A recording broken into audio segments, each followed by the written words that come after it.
وانفعنا وذكر فإن الذكرى تنفع المؤمنين. وقال تعالى أيضا: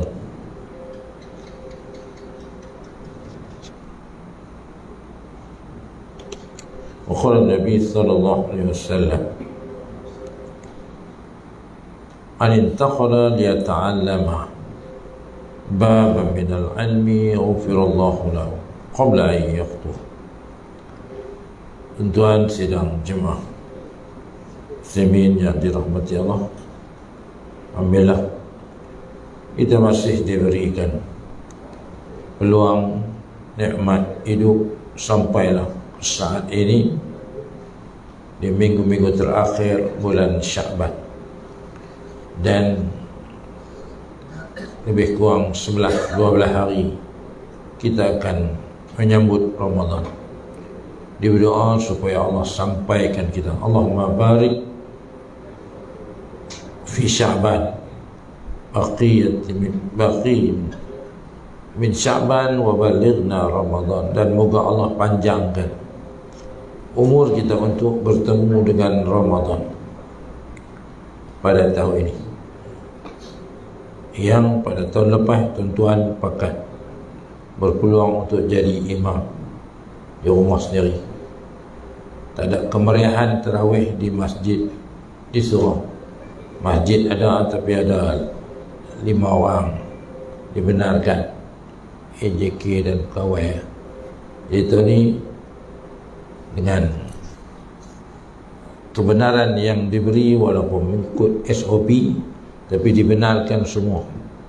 Dibenarkan semayang tarawih, dibenarkan iftar buka puasa, dibenarkan bak more, dibenarkan qiyamul lail.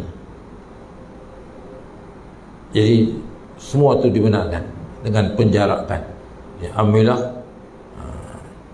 moga-moga kedatangan Ramadan yang tahun lepasnya banyak terhalang aktiviti tarawih tak boleh buat, maka semoga kita ambil iktibar daripada peristiwa keadaan yang berlaku ini untuk kita lebih dekat dengan Allah Subhanahu wa taala. Fa'tabiru ya ulil absar. Ambillah peringatan, pengajaran buat orang-orang yang dapat berfikir, yakni dengan mata hati. Baik, jadi pada malam ini kita tengok tajuk yang ke-14, bab 14, bab umum. Itu kita tengok Nabi Muhammad itu tidak sesat, yakni sebelum jadi Nabi dan Rasul. Yang kedua ni dia kata perbahasan tentang ayah dan ibu Nabi sallallahu alaihi wasallam.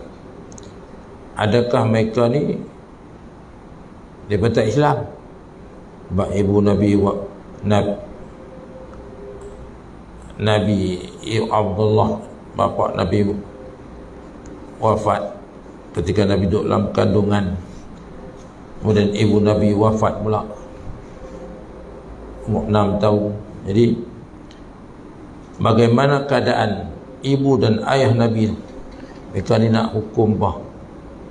Mereka melahirkan bapa pada Nabi, kemudian melahirkan Nabi. Kalau Abu Talib, kita tahu Abu Talib bapa saudara Nabi, dia mati dalam keadaan tak beriman kepada Allah, walaupun dia banyak bantu perjuangan Nabi. Maka tahun mati itu dipanggil Amul Hazni, tahun duka cita. Dapat menakan Nabi, bapa saudara yang banyak bela Nabi, bangsawan Quraisy. Kemudian isteri pula, Siti Khadijah pula Nabi mati pula. Dia dua kesedihan bertimpah. Maka tahun itu dipanggil tahun Amul Hazni. Jadi timbul pula, manusia ni dia suka cari golongan-golongan yang suka menimbulkan keraguan, kekeliruan. Dia suka menyanggah orang lain. dalam fiqh golongan yang suka menyanggah ni, orang lain ni kita dah mengaji tu, golongan Wahabiyah kan. Dia memang dia suka menyanggah orang. Tapi menyanggah tu bukan salah. Ikhtilaf ummati rahmatun. Tapi dia tak berlapang dada. Dia yang betul, orang lain tak betul. Kita tak buat ikut dia, kita tak betul. Maka kita ahli bid'ah. Maka ahli bid'ah sesat masuk neraka. Jadi kacau, senangnya hukum orang masuk neraka. Baik. Tengok, ibu dan ayah Nabi ahli fitrah. Yani mereka itu ahli fitrah. Mereka ni golongan yang semula jadi. Istilah fitrah ni semula jadi. Golongan ahli fitrah. Yani tak sampai lagi kepada mereka seruan dakwah Islam semua ni. Jadi kita tak boleh hukum mereka. Kalau kita pun ada lagi, mana tahu ada orang duduk di kepulauan mana-mana ke tak pernah dengar cerita Islam, duduk lautan ke di Papua ke apa mana ke, pakaian pun tak ada. Kita tengok macam mana cerita di apa, ada lagi masyarakat yang tak ada pakaian pun lagi. Maka mereka tu mungkin tak pernah siapa duduk cerita kat dia tentang Islam. Kita ni tak ada lah. Mana dia, ibu dan ayah Nabi ni adalah ahli fitrah dan mereka ini tidak kafir. Ibu dan ayah Nabi ahli fitrah yang tidak kafir. Maka soalan, apakah pandangan ulama tentang orang-orang yang mengatakan kedua-dua orang tua Nabi itu kafir? Jadi makna dia puak-puak nak cari tak betul ni semua. Memanglah kita buat kerja, buat elok atau mana pun, kita bukan boleh elok pada pandangan semua orang.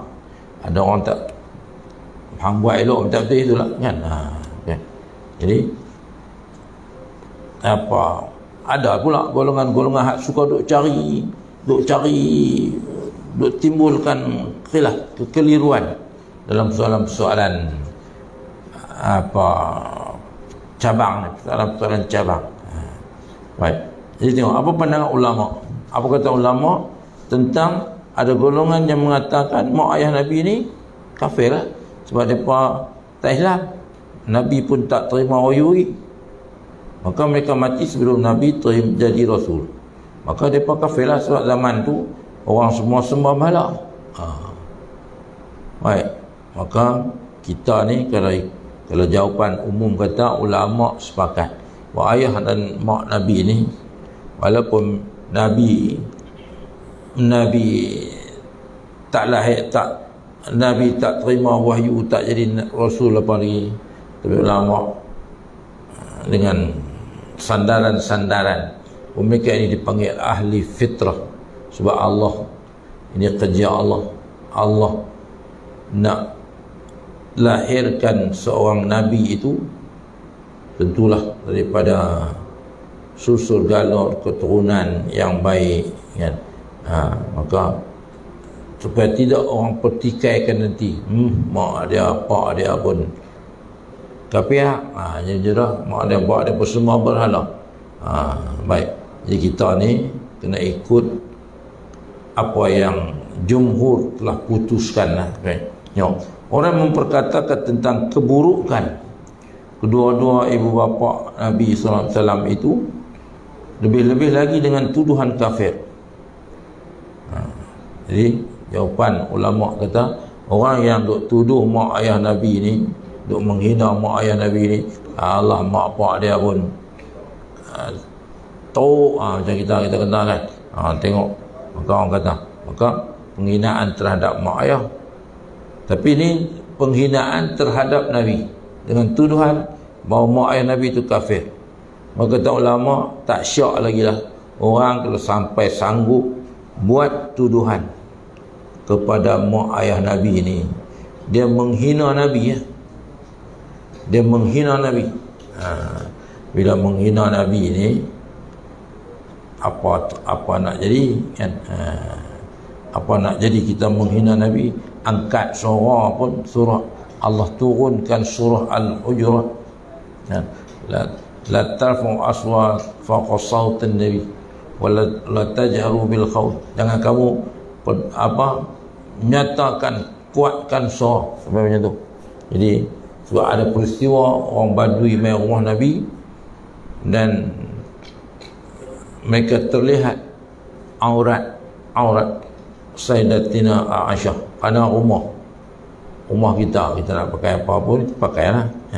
Sebab itu ada kaedah bila mai rumah orang tak ada salam di pintu depan, dia kena duduk tepi baru salam. Mana salam kita kat 3 kali ya. Yang pertama beri salam biasa, kemudian dia tak jawab, salam kuat sikit, lepas tu kuat sikit. Kalau orang tak jawab juga, kita tak boleh duduk kata karut ni kasut dah. Mana ada dia ada bau keli dengan bini dia lah, tapi duduk salam. Jadi kaedah Islam sampai macam tu. Apatah lagi dengan Nabi yang maksum, yang jadi kekasih Allah ni, sampai Allah turunkan surah Al-Hujurat. Tak apa banyak ayat dia, 14 ke 13 ayat. Surah Al-Hujurat tempelak akan orang-orang Badui, orang yang mai rumah Nabi dengan tak ada adab. Jadi sehingga mereka terselak. Dah rumah Nabi bukan macam rumah kita takutlah dia boleh bagi salam ya, dia tak boleh buka pintu dengan geril dengan apa semua kunci kan. Tak, ni mana dia selak tengok kan. Main tengok ustaz pakai sebab pendek, dia jajar kata rumah dia ikut suka dia, bukan apa-apa ni hampir tengok orang kan, tapi dia pergi jajar kata lah, kata tu imam pakai sebab pendek dulu Allah kan. Jadi orang Allah tu imam teruk kan, dia pakai lok pendek pergi lah rumah dia kan. Dia kita pergi tengok, tapi buah cerita mulut itu, fitnah itu dah berjalan. Jadi sebab itu Islam ajak mai rumah orang kau boleh bagi salam kat pintu depan, dan kita kena duduk sebelah tepi, jadi bagi salam, sebab supaya ahli rumah itu dan bersedia ke apa, kalau jangan duk buka bagi salam pula, dan bagi pun dekat 3 kali ya. Mana mungkin dia ada kelelahan, letih apa, mungkin dia tak mau diganggu kah, mungkin dia masa tu tengah duk tension apa kah, bini buat kelaku apa kah, mungkin dia berkeling dengan bini apa, tiba-tiba kita pergi duk Assalamualaikum, terakah pula Assalamualaikum, Arab kasut ada saja tak mau lain. Maka Islam ajak supaya maka contoh dia sebab kena berakhlak dengan Nabi. Maka ulama kata orang yang kata mak ayah Nabi ini kafir, tak syak lagi lah mereka ini menghina Nabi lah. Maka kita hina Nabi kan? Maka kita hina Nabi kita dengan tuduhan mak ayah Nabi kafir kan? Maka tengok Allah rakamkan dalam surah At-Taubah, wallazina yu'dzuna Rasulullah, dan ada pun orang-orang yang menyakiti Nabi, yu'dzuna Rasulullah. Maka siapa-siapa yang menyakiti Nabi, maka Allah kata surah At-Taubah, lahum azabun alim, bagi mereka azab yang pedih. Jadi dalil ni jadi kias kepada jadilah jadi kalau kita hina mak ayah Nabi dengan tuduhan kafir, maka kita menghina Nabi ya. Bila hina Nabi, azabnya amat pedih lah. Bukan tekan hina Nabi, kata Muhammad Abu Zur'ah, hina sahabat Nabi pun. Ni sahabat Nabi, orang yang pernah duduk dengan Nabi, yang sahabat lah, bukan Abu Jahal. Abu Jahal dia tak kira sahabat kan, walaupun dia duduk zaman Nabi. Mereka yang zima didikan, yang pernah bertemu dengan Nabi. Kata Imam Abu Zur'ah, orang yang hina sahabat Nabi juga, mereka itu adalah zindik. Zindik ni kira kapiak lah, setelah mudah lah. Tu baru hina sahabat Nabi. Sebab itu kita jangan kita kena jaga betul-betul kan. Sebab dalam Islam ni dia ada pertembungan. Sayyidina Ali pernah bertembung, maksud dia berselisih lah dengan Muawiyah. Kemudian pernah berlaku peperangan Siffin. dalam Islam antara Muawiyah dengan Ali. Kemudian berlaku juga apa peperangan antara Sayyidina Ali dengan Sayyidatina Aisyah tu, peperangan Jamal. Ini siri-siri nampak kata permusuhan lah. Tapi kita kena ambil jalan dan tak boleh salahkan siapa-siapa. Tak boleh salahkan Muawiyah, sebab kita baca buku dulu ditulis oleh orientalis, sejarah Islam ditulis oleh orientalis, maka mereka nak perburukkan sahabat Nabi lah kan, burukkan Sayyidina Ali ditulis dalam buku sejarah kita mengaji tu tinggi tanam. Sayyidina Ali ni lemah lah dia, lemah mentadbir sebab dia tua lah. Jadi tuduhan kepada sahabat tu. Sedangkan mereka ni golongan yang dijamin Nabi sebagai ahli syurga. Maka kita jangan, kalau baca tulisan duk hentam Muawiyah, duk hentam sahabat-sahabat Nabi, maka ulama kata bahawa zindik mereka tu, orang yang cerca sahabat itu zindik. Jadi siapa yang cerca sahabat ni, kena baca ni lah, banyak lah cerita sahabat, cerita golongan-golongan yang mencerca sahabat ini. Baik, tengok, bukan kata kita ulama ni dia buat ijtihad, kata mak ayah Nabi ni bukan kafir, mereka ni ahli fitrah, bukan tak ada dalil. Tengok apa dalil mereka. Dalil bahawa kedua orang tua Nabi itu terselamat, yakni mereka itu tak termasuk dalam kategori kafir. Sebab mereka itu hidup sebelum Nabi jadi Rasul. Abu Talib dia dihukum kafir lah, sebab Nabi dah cerita Islam dah, orang dah masuk Islam banyak dah, tapi dia tak masuk kan, kerana dia mempertahankan kebangsaan dia tu. Baik, tengok, maka dalil daripada Al-Quran mereka ada ahli fitrah ni dan tidak diazab ni. Tengok apa kata Allah, wa ma kunna mu'azzibin hatta nab'asa rasula.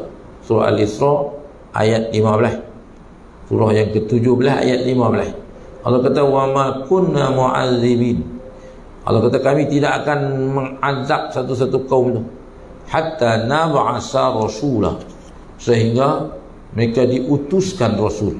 Lagi tak ada Rasul, Allah tak azab kaum tu, sebab mereka ni dipanggil ahli fitrah, tak tahu apa, dia tak pernah dengar pun tentang Islam apa, duduk terpencil di pergunungan mana-mana, kata pernah siapa duk cerita Islam kat dia.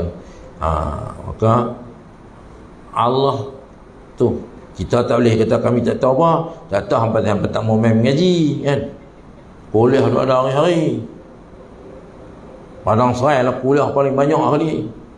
Kita habis duit untuk kuliah saja pun dekat, walaupun tahun Covid pun dekat berapa puluh ribu, 60 berapa 57 ke 67 ribu.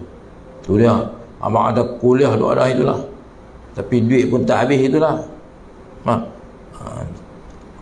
Kita belanjakan macam kita belanjakan wa bizilli ahlihi sadaqatan, kita belanjakan rezeki kita ni untuk anak isteri, untuk pendidikan anak-anak, maka Allah bagi ganjaran pahala sedekah kita. Jangan bimbang darab miskin miskin orang kedekut ni, orang sedekah ni Allah bukalah jalan-jalan, wa yarzuqhu min haitsu la yahtasib. Tuan-tuan main mengaji pun jangan bimbang, tak akan cukup kan, akan mencukupi. Takaffal Allah jamin, dan takaful takaful ni perlindungan. Jadi Allah bagi perlindungan.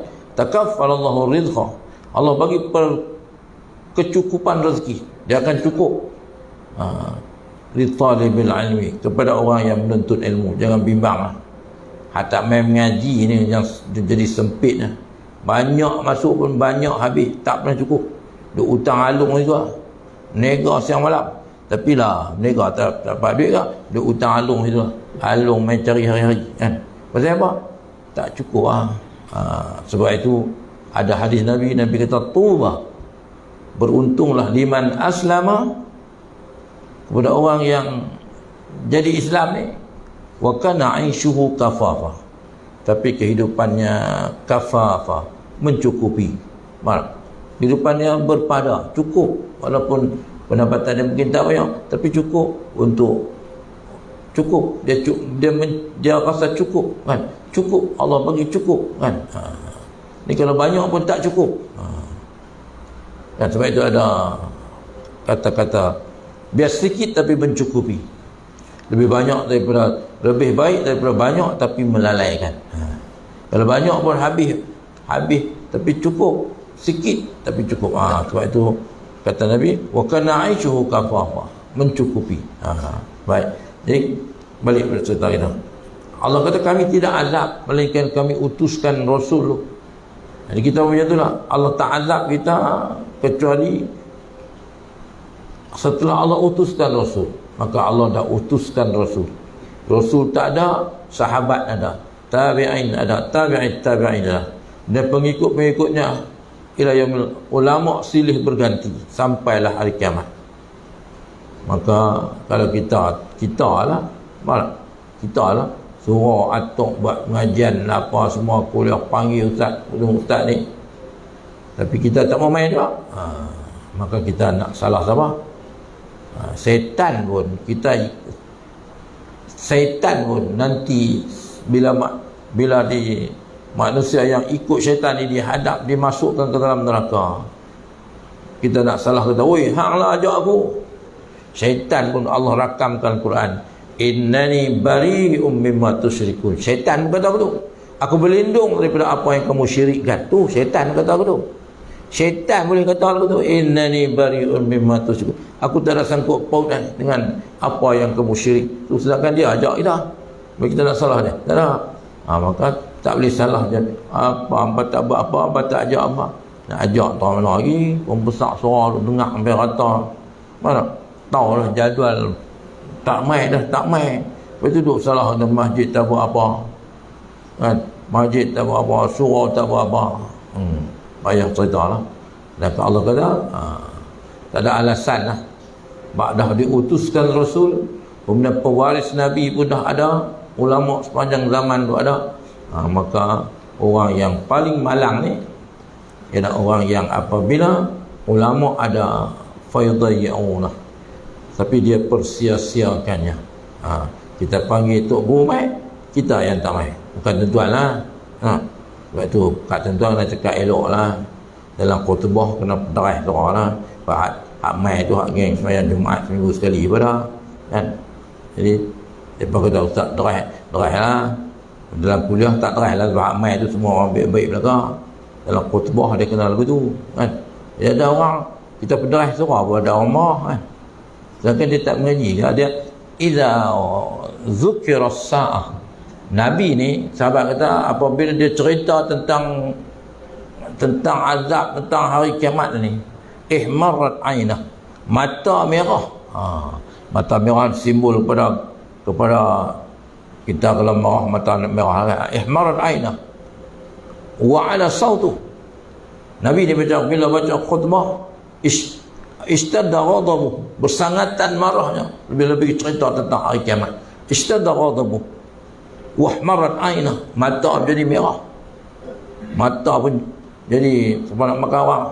Wa ala sautu, tinggi suara pun bukan duk lembut, dah wa ala sautu washtadda ghadabu. Tu sahabat kata Nabi washtadda ghadabu, bersangatan marahnya. Tu bila cerita tentang ni, kat tuan dak lah, tuan darah sikit tu lah kan, dan semua ahli syurga belaka kan, mercu tanda ahli syurga belaka.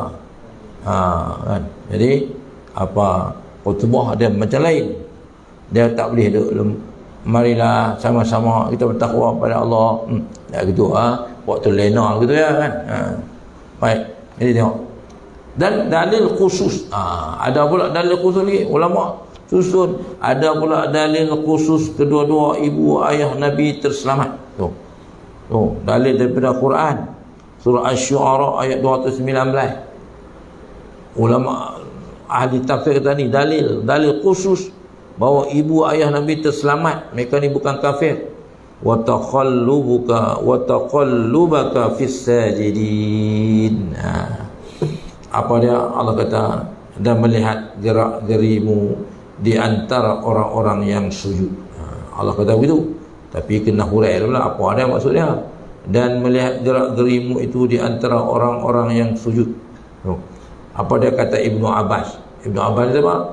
Abdullah bin Abbas, terjemahanul Quran, juru bicara atau pengguam Quran. Jadi Nabi kata kalau hampa nak tahu cerita Quran, asbabun nuzul apa semua, tanya Ibnu Abbas lah. Dia lah banyak tu ikut Nabi. Dia banyak ikut Nabi dan dia tahu banyak. Dia tahu lah bab Quran ni, tanya Ibnu Abbas lah. Allah bagi dia kecerdikan untuk mentakwilkan. Dan dia tahu, dia hidup zaman Nabi, dia tahu lah ayat ni turun pasal apa. Mana? Okey.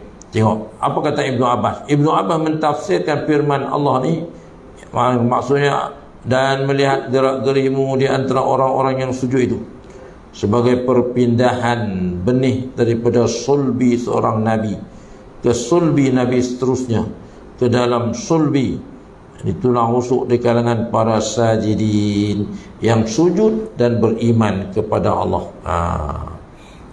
Jadi ayat ni apa Ibn Abbas kata, ayat bahawa gerak-geri ke antara orang yang sujud itu, bahawa Nabi ni naknya Allah dah planning siap lah. Dia bersambung dengan nabi-nabi terdahulu dan seterusnya kan. Jadi sambung pula benih Nabi itu ke dalam sulbi dari kalangan para sajidin, yakni orang sujud dan beriman kepada Allah. Kita tak duit, kita apa Tok Imam, mungkin anak Tok Imam jadi hawak pun boleh jadi kan. Cuma kita didik lah, kita serah ke Allah lah kan. Maka tengok kata Ibn Abbas yang menunjukkan bahawa Rasulullah SAW dilahirkan daripada benih insan-insan yang beriman. Sebab Allah bagi jaminan tu. Allah bagi jaminan wa takhallubaka fis sajidin. Maka kata Ibn Abbas, Nabi ni dia lahir daripada benih manusia beriman, Abdullah dan Aminah tu, dan keturunan Nabi itu semua pembesar kan. Jadi Nabi ni lahir di kalangan benih insan-insan yang beriman, walaupun mereka itu tak Islami, tapi mereka ahli fitrah dan mendirikan solat dari kalangan zuriat Nabi Ibrahim. Nabi Ibrahim dah bina Kaabah dah, semayang orang tawaf Kaabah ni lama dah kan. Diperintahkan untuk bina Kaabah tu lah kan. Dia ada makam Ibrahim tu, bukan kubur lah, makam tu tempat berdiri Nabi Ibrahim. Jadi sedikit daripada ni nak mai ke dinding Kaabah tu, depan dia tu ada makam Ibrahim, ada tapak kaki Nabi Ibrahim dalam tu kan. Baik, Imam Al-Baijuri dalam hasyiahnya, huraiannya, menggunakan dalil ini untuk mengatakan keimanan ayahna dan bonda serta seluruh nenek moyang Rasulullah SAW. Tu ulama ni kan. Jadi kita bukan ulama, maka ulama bila timbul persoalan-persoalan tadi, dia berjawab berdasarkan firman Allah ni. Maka Abang kata nak tabit Nabi ini, salasilah keturunan dia pun benih yang nak melahirkan, nak menjadikan, itu pun bukan benih orang biasa lah. Jadi kita pun macam tu juga, walaupun kita bukan Nabi, tapi benih-benih itu dia ada kaitan kan. Sebab itu pilih bini pun Islam suruh tankihul mar'ata li arba'. Kamu kahwin ni kerana 4. Tapi manusia letak yang pertama tu li jamaliha. Sebab apa sebab dia tak letak li jamaliha tu? Pasal fitrah manusia dia tengok rupa tu. Kemudian wali hasabiha, melihat kepada keturunannya. Kemudian walima liha, tengok harta dia, oh dia ni kerja apa. Maka yang terakhir baru orang pilih walidi liha, orang tengok kepada agamanya. Maksudnya pilih ni bukan pilih tengok dia tu wanita solehah ke tak, pilih had opah apa cantik tu. Sebab dia ingat opah tu boleh bawa, tu pilihan manusia, Allah betul dah. Tapi tengok apa kata Nabi, fazfar bizatidin, maka pilihlah yang beragama, taribat yada, beruntunglah kamu. Tu pilihan, itu apa ciri-ciri Nabi. Tapi kita tak apa pilih tu, yang banyak duk apa, banyak duk player kan, banyak duk play, jadi apa tak bahagia. Saya tak tahu lah ni berapa orang bercerai, tapi kalau duk main cok borang tu banyak lagi lah. Nampak kata tu tanya nikah berapa tahun? 5 tahun. Anak berapa? Anak 2, 3 anak sudah umur berapa? 3 tahun. 3 tahun pun nak bercerai lah. Jadi macam tu lah betul dia. Tanda tak bahagia lah. Mungkin kerana kita pilih cantik lebih utama daripada agama. Tanya main tak cantik, tak syok lah kan. Baik. Yang kedua, hadis dalil. Nenek moyang Nabi SAW adalah golongan terbaik dan terpilih. Ada hadis yang tu, innallaha khalaqal khalqa faja'alani min khairihim. Sesungguhnya Allah telah menjadikan makhluk dia dah, dan Allah menjadikan aku sebaik-baik makhluk dia dah. Min khairihim, daripada sebaik-baik, min khair qarnihim, daripada Allah telah menjadikan makhluk. Nabi kata innallaha khalaqal khalqa faja'alana min khairihim, dan akulah sebaik-baik di kalangan mereka. Min khairi qarnihim, dan sebaik-baik kurun. Jadi maknanya zaman Nabi kata Allah jadikan penciptakan manusia, dan aku sebaik-baik manusia, dan sebaik-baik zaman akulah. Jadi Nabi terbit zaman yang terbaik. Ba'da Nabi, mana ada Nabi nak terbit tu pun kan. Tengok kata Nabi, summa takhayyaral qabail, kemudian Allah telah memilih akan kabilah puak-puak ni. Faja'alani min khairi qabilah, dan Allah jadikan aku daripada sebaik-baik kabilah, yakni Quraisy kan. Kemudian summa takhayyaral buyut, kemudian Allah memilih keluarga, dia kata rumah, tapi maksud sini sebaik Allah pilihkan rumah, maksud dia keluarga lah kan. Maka dia kata faj'al min khairi buyutihim, maka akulah, ya Allah jadikan aku sebaik-baik keluarga. Fa ana khairuhum nafsan, dan aku yang terbaik di kalangan mereka. Wa khairuhum baitan, dan akulah sebaik-baik keluarga, akulah sebaik-baik keluarga. Itu kata Nabi. Maka bila dah sebaik-baik keluarga, sebaik-baik keturunan, sebaik-baik puak, sebaik-baik kabilah, maka nenek moyang Nabi pun adalah sebaik-baik golongan. Maksudnya yang Allah pilih lah. Jadi ini kata Nabi. Maka hadis menjelaskan keturunan ataupun silsilah keturunan Nabi ini adalah suci dan baik. Maka kedua-dua sifat ini menafikan kekufuran dan kesyirikan. Mana dia sebelum Nabi terima wahyu tu, sebelum Nabi sebarkan Islam tu, maka mereka itu dipanggil ahli fitrah, dan Allah pelihara mereka lah, sebab sambungan susur daripada Nabi Ibrahim yang telah membina Kaabah dan perintahkan orang untuk semayang. Cumanya orang yang tak betul aja, yang akhirnya merosakkan ibadat tawaf di Kaabah itu dengan meletakkan 4 penjuru dia berhala besar. Mana ada zaman Nabi Ibrahim tu zaman millata Ibrahim hanifah, agama Ibrahim yang suci tu, Islam lah sebenarnya kan. Kemudian sambungan tu, tapi mai kerosakkan manusia ni, akhirnya bubuhlah Lata, Uzza, Manat dan Hubal di 4 penjuru besar. Dan keliling pula ada 360 apa borai lah, apa macam ni, jangan penuh. Mari itu penyelewengan selepas itu.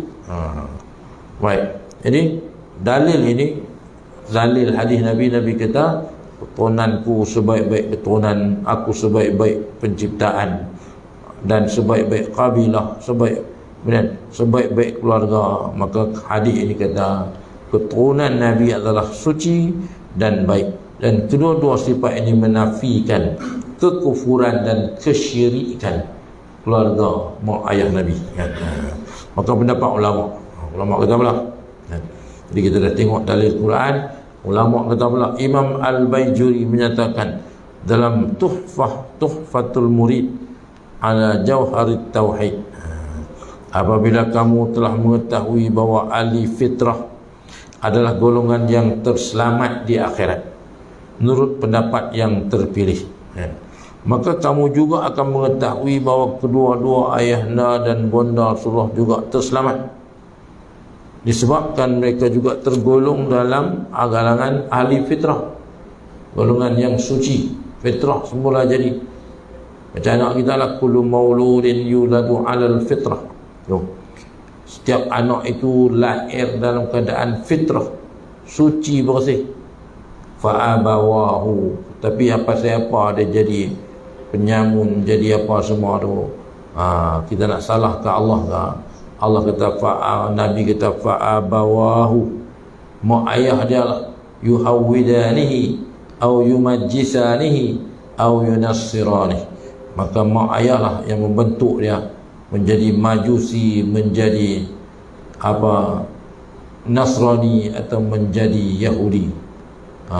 Maka fa'abawahu yuhawwidanihi au yunassirani au yumajjisani, mak ayah lah menjadi dia majusi, Nasrani, Yahudi tu. Kita lah, didikkan kita lah, maka kita nak salahkan siapa?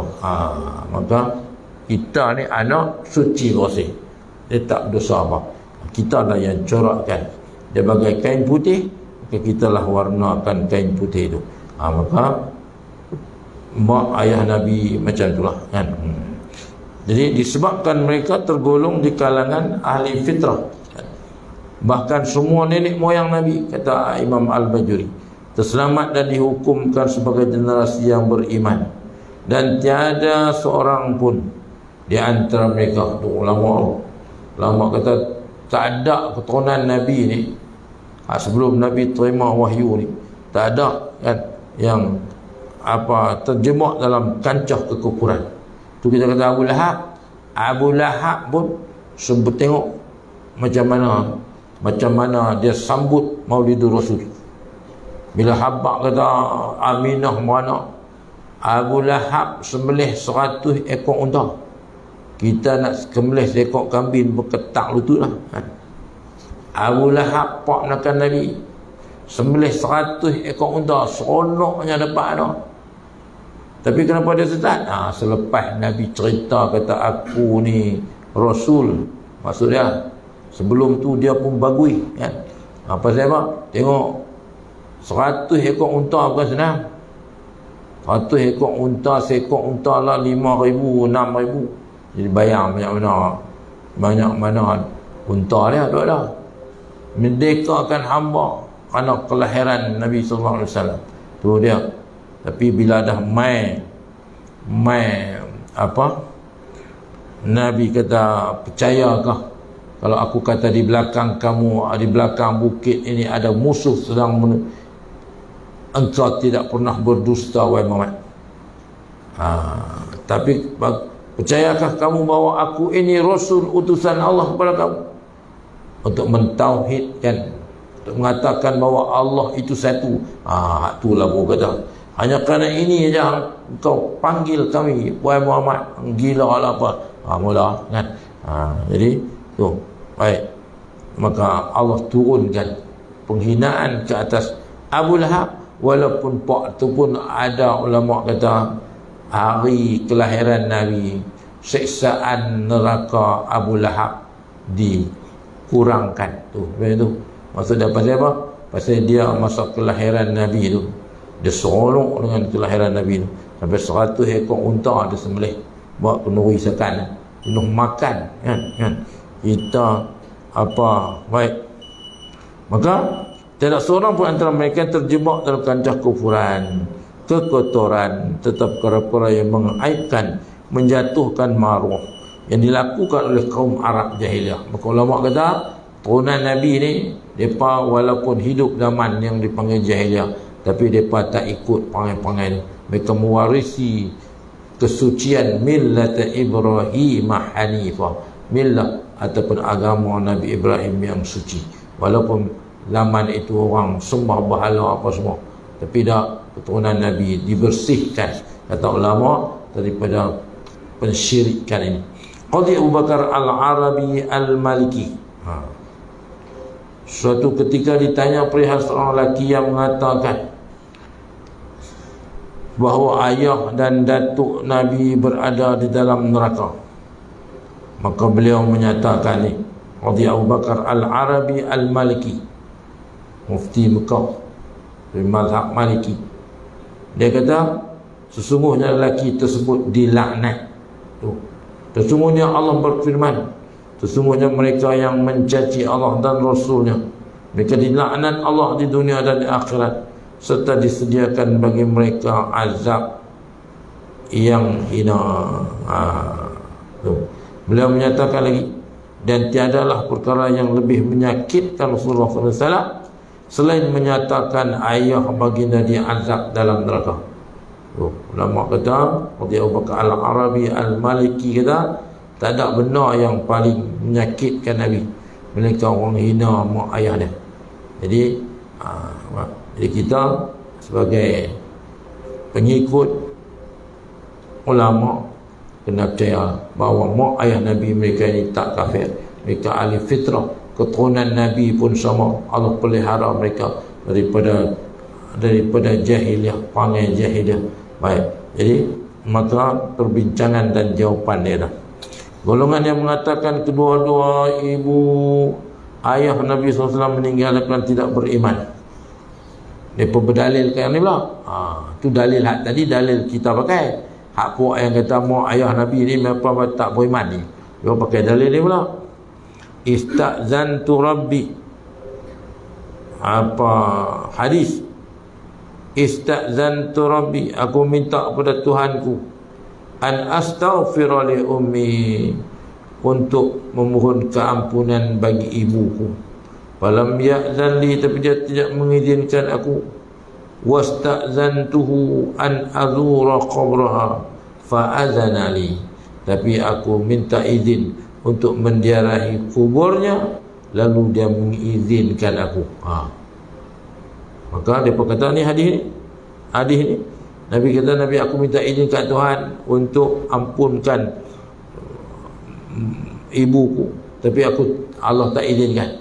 Kemudian Nabi kata aku minta izin untuk ziarah kubur ibuku, lalu Allah izinkan. Maka Nabi pun boleh tahu di mana kubur ibunya, kan? Jawapan hadis ini cuma menyatakan Nabi dilarang untuk memohon keampunan. Yang ulama urai pula hadis ni, dia kata jawapan balik kepada dalil daripada tu, hadis ni cuma mengatakan Nabi cuma dilarang untuk mohon keampunan untuk ibu baginda. Maka tak ada penjelasan pun bahawa kata Nabi Allah tak izinkan untuk berdoa. Tapi tak ada pun kata mak ayah dia duduk, kata mak dia duduk dalam neraka, tak ada. Maka ulama kata yang tak bagi izin tu pasal apa? Sebab mak dan ayah dia mana ada dosa apa? Sebab mereka ahli fitrah. Mana? Baik. Maka jika ibu Nabi musyrik, sudah pasti baginda telah akan diizinkan untuk menziarahi kubur ibunya. Ulama kata kalaulah mak dia jadi musyrik, mensyirikkan Allah, tentulah Nabi tak diizinkan oleh Allah untuk pergi melawat kubur mak dia. Ni Allah izinkan. Jadi bila izinkan tu Nabi pergi melawat, macam kita lah pergi melawat kubur Nabi sudah lah. Man zara qabri wajabat lahu syafa'atu. siapa yang menziarahi kuburku, Nabi kata dia wajib tu, wajabat lahu, wajib mendapat, dia garanti dapat syafaatku. Jadi umrah pun tak tahu lah buka tak buka kan, buka lah, tapi haji pun mungkin naik sampai berapa puluh ribu tak tahu lah kan. Umrah pun tak tahu lah, dia benarkan buat umrah tapi berapa orang ya, maka sudah cabaran lah. Kita harus ajak-ajak Nabi umrah, duit ada pun tak boleh pergi. Tu kata Allah punya atur cara Allah, wa makaru wa makarallah wallahu khairul makirin. Manusia merancang, Allah merancang, tapi perancangan Allah adalah sebaik-baik perancangan. Baik, tapi tak apalah, kita dah ada keinginan untuk pergi, cuma tak boleh pergi lagi. Nampak je lah ni ada duit pun tak boleh pergi kan. Baik, jadi apa kita berhenti dulu sebab hadis cerita ni tak habis lagi kan. Maka kita berhenti dulu pada hadis Anas, beliau berkata, sungguhnya seorang lelaki berkata, ya Rasulullah, di mana ayahmu? Mak ni hak puak balik kata, puak hak dalil kata mak ayah Nabi tak beriman. Bagi Nabi jawab, dalam neraka. Apabila lelaki itu berpaling, Nabi memanggilnya lalu berkata, sungguhnya ayahku dan ayah kamu dalam neraka. Maka apa huraian dia? Anas bin Malik dia riwayat hadis ni, dia kata Nabi, seorang lelaki pernah mai kat Nabi, tanya Nabi, ayah kamu di mana? Sedangkan dia tak tahu, kata ayah Nabi mati dah, tapi dia tanya ayah kamu di mana? Maka Nabi kata dalam neraka. Tu, maka ayah sini ni ulama urai ayah mana? Ayah Nabi mana ada lah daripada kecil. Maka ayah sini ni ulama kata ayah sini maksud dia Abu Talib. Sebab Abu Talib yang belah Nabi, ayah Nabi mana pernah belah Nabi, dia mati, Nabi duduk dalam kandungan lagi. Maka ulama kata yang kata ayah sini adalah ayah saudara Nabi lah, dia yang belah Nabi, itulah Abu Talib. Abu Talib duduk dalam neraka lah. Itu pun ada hadis Nabi kita, seringan-ringan seksaan ahli neraka ialah, ulama kata, seksaan terhadap Abu Talib lah. Itu pun la yudau, macam pediang kaki tak maksudnya. Bawah ni ada ketui batu neraka duk membakar. Dia cuma tak macam kita ada bakar sampah lah, bukan kena api pun, tapi pergi duduk dekat lah. Tu nak abang kata seringan-ringan ahli neraka ialah orang yang letak soal letak kaki di atas bara, bukan tak pijak bawah lah. Bara duduk bawah, kita ni cuma pediang macam bakar ikan dia. Tapi itu pun kata Nabi menggelegak otaknya. Maka ulama kata itulah seringan-ringan siksaan api neraka, iaitulah siksaan kepada Abu Talib yang dia tak Islam, sekalipun dia banyak bantu Islam, itu pun ringan lah kan. Baik, jadi kita akan jumpa cerita ni 2 minggu lagi. Kalau tak puasa atau puasa lah pun tak ada kan. Tak ada lepas raya pula. Kalau Allah panjang umur, sebab kita pun nak habis dah kita ni, nak habis dah kita apa kekeliruan umat, inilah jawapannya ni. Kita akan baca kitab besar lagi pula kan. Dia mula kecil-kecil kan. Dia ada satu kitab tajuk bid'ah saja punya terbaik kan, lagi banyak lah huraian dia, dan insya-Allah kita akan baca kan. Jadi apa yang baik itu daripada Allah SWT, yang silap itu, kelemahan, kurangan saya mohon maaf. Qul qawli hadza wa astaghfirullahal azim li wa lakum wa lisairil muslimin wal muslimat fastaghfiru innahu ghafurur rahim. Wassalamualaikum warahmatullahi wabarakatuh. A'udzubillahi minasyaitonir rajim. Bismillahirrahmanirrahim. Alhamdulillahi rabbil alamin wa bihi nasta'in wa salatu wassalamu ala asyrafil mursalin sayyidina Muhammad wa ala alihi wa sahbihi ajma'in. Allahumma faqihna fid din wa 'allimna fit ta'wil wa lina siratikal mustaqim. Rabbana iftah bainana wa bain qawmina bil haqq wa anta khairul fatihin.